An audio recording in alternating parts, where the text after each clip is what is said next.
कल्पना कीजिए, आपको पता है कि कुछ ही देर में आपके हंसते खेलते परिवार का सर्वनाश होने वाला है। आपको पता है कि भरी सभा में आपकी पत्नी को निर्वस्त्र किया जाएगा। आपको यह भी पता है कि आपके ही सामने आपके सबसे प्रिय भतीजे अभिमन्यु की बेरहमी से हत्या कर दी जाएगी। आपको सब पता है, लेकिन आप चाहकर भी अपना मुंह नहीं खोल सकते। महाभारत में एक ऐसा ही योद्धा था, एक ऐसा पांडव जिसने पूरा महाभारत युद्ध होने से पहले ही अपनी आंखों से देख लिया था। आज साहब की साहिबी में बात होगी महाभारत के उस अनसुने रहस्य की, जिसने अर्जुन के गांडीव और भीम की गदा से भी बड़ा युद्ध लड़ा अपने ही मन के भीतर। हम बात कर रहे हैं पांचवें पांडव सहदेव की।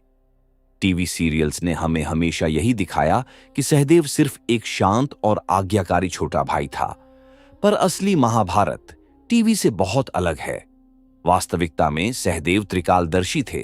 उन्हें अतीत, वर्तमान और भविष्य तीनों का संपूर्ण ज्ञान था। लेकिन सबसे बड़ा सवाल, उन्हें यह दिव्य ज्ञान मिला कैसे? और अगर वो सब जानते थे तो उन्होंने महाभारत के विनाश को रोका क्यों नहीं? ये कहानी शुरू होती है पांडवों के पिता महाराज पांडु की मृत्यु से। पांडु जानते थे कि उनका अंत करीब है और उनका सारा ज्ञान उनके साथ ही चला जाएगा। इसलिए मृत्यु से ठीक पहले उन्होंने अपने पांचों पुत्रों से एक बहुत ही विचित्र और डरावनी बात कही। उन्होंने कहा, मेरे मरने के बाद मेरे शरीर का मांस खा लेना, इससे मेरा सारा संचित ज्ञान और अनुभव तुम्हें मिल जाएगा। यह सुनकर बाकी चारों भाई डर गए। उन्होंने इसे घोर पाप माना और इनकार कर दिया। लेकिन सहदेव, जो सबसे छोटे थे, उन्होंने अपने पिता की अंतिम इच्छा का सम्मान करने का निर्णय लिया।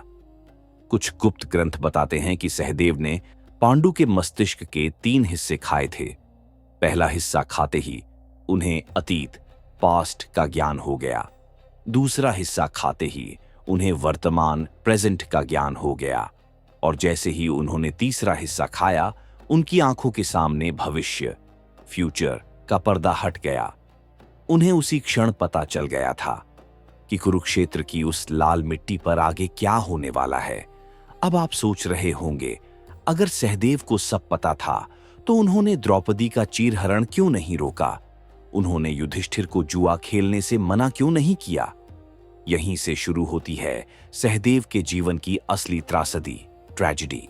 जब भगवान श्री कृष्ण को यह पता चला कि सहदेव भविष्य देख सकते हैं, तो वे समझ गए कि अगर सहदेव ने सबको सब कुछ बता दिया तो नियति का चक्र टूट जाएगा, अधर्मियों का विनाश रुक जाएगा, क्योंकि वे सतर्क हो जाएंगे।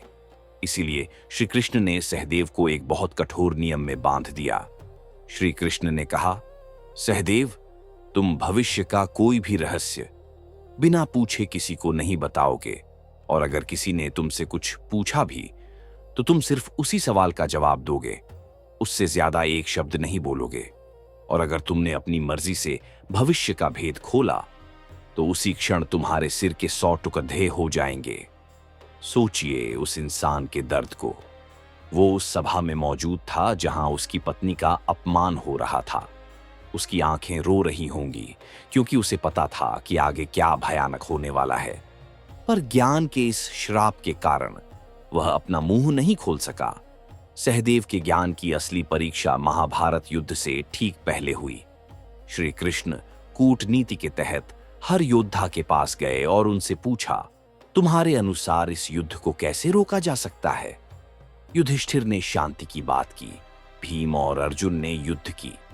लेकिन जब कृष्ण सहदेव के पास पहुंचे तो सहदेव ने जो उत्तर दिया, उसने खुद त्रिलोकीनाथ नारायण को भी चौंका दिया। सहदेव ने कहा, हे माधव, अगर आप सच में यह युद्ध रोकना चाहते हैं तो इसका सिर्फ एक ही तरीका है। दुर्योधन को बंदी बना लो, शकुनी का वध कर दो, और सबसे महत्वपूर्ण, स्वयं आपको मेरे सामने इस खंभे से बांध दिया जाए, क्योंकि जब तक आप मुक्त हैं इस संसार में युद्ध को कोई नहीं रोक सकता। कहते हैं कि उस क्षण सहदेव ने अपनी भक्ति और ज्ञान की शक्ति से श्री कृष्ण को सच में एक ब्रह्मपाश में बांधने का प्रयास किया था। अंत में श्री कृष्ण को उन्हें शांत करना पड़ा। सहदेव जानता था कि कृष्ण ही नियति हैं और नियति को कोई नहीं बांध सकता। सहदेव की यह अनसुनी कहानी हमें महाभारत का एक बहुत गहरा सत्य सिखाती है। हम अक्सर सोचते हैं कि काश हमें भविष्य पता होता तो हम सब ठीक कर देते, पर सहदेव का जीवन गवाह है कि ज्ञान अगर कर्म में न बदल सके तो वह एक वरदान नहीं बल्कि एक भयानक बोझ बन जाता है। नियति, डेस्टिनी के सामने सबसे बड़ा ज्ञानी भी सिर्फ एक दर्शक बनकर रह जाता है। आपको क्या लगता है, अगर सहदेव को सच बोलने की आजादी होती तो क्या महाभारत का युद्ध रुक सकता था, या फिर इंसान के अहंकार के आगे ज्ञान हमेशा हार जाता है? अपने विचार कमेंट में जरूर लिखें। अगर आपको महाभारत का यह गहरा और अनसुना पहलू पसंद आया तो वीडियो को लाइक करें और सनातन के ऐसे ही रहस्यों को जानने के लिए साहब की साहिबी को सब्सक्राइब करें। धन्यवाद।